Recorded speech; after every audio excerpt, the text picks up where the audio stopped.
अर्थात अतीत वर्तमान अहम अव्ययम तेणु मोटामोटी कहया गले आम समस्ते प्रभु प्रति समर्पण बुद्धि रही पुनरपि मरणम पुनरपि जननी द्वारा अनुबंधित कर्म कर्मफल पुणी भोग पुणी कर्म फल पुणी भोग शस्यमेव पच्यति शस्यमेव जायते पुनः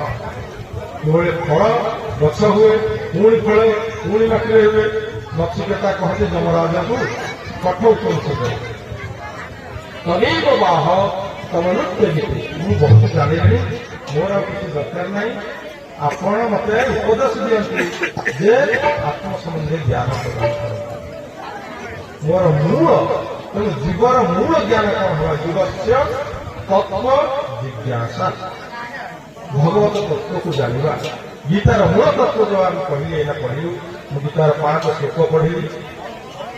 भगवान प्रथम समाधान ये जगत संबंध ज्ञान आम कहीं नहीं हवा आवश्यक प्रभु का शरण रहा दरकार आश्रित होकर रहा तेणु से प्रभु आम कल्याणकर आशीर्वाद पूर्वक आमको आगे बढ़े